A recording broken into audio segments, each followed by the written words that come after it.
Талғардың мафиясы ішкі істер министрінің бетіне түкірді. Реально түкірді бетіне.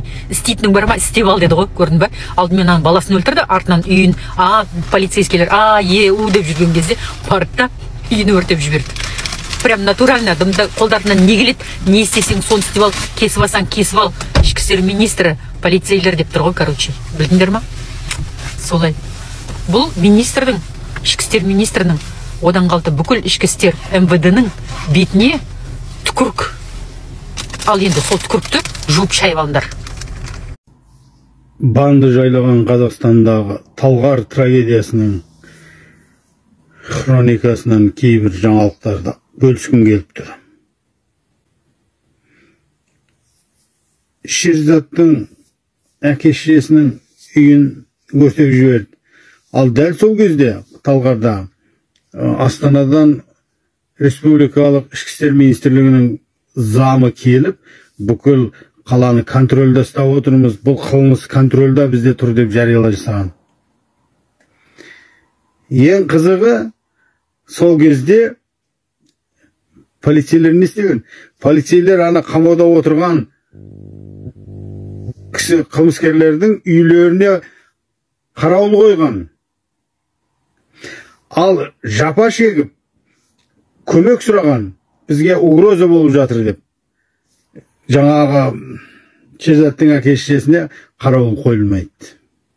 Және дәл сол кезде Талғар қаласында жаңағы Астанадан келген ішкі істер министрінің замы жан-жаққа кәдімгі хабар беріп жатты. Осы TikTok-тан да неден әлеуметтік желіден көріп отырмыз ғой. Сонда қарап отырсаң Қасанның ОПГ-сі дейміз бе, не дейміз? Билікке қоқан-лоққы жасап отыр ғой сонда. Ол білмей отқан жоқ, олар полицейде де, акиматта да өзінің адамдары отырған адам, ол қандай жаңалық қайда болып отқан біліп отыр ғой. Жаңа бір неден оқыдым, посттан, жаңағы қолға түскен бандиттердің бәрі кәдімгі сигналды беріп тұрып, бір неден аэропорттан VIP зонасы бар ғой жаңа. Түйерден бәрі шетелге кетті деп.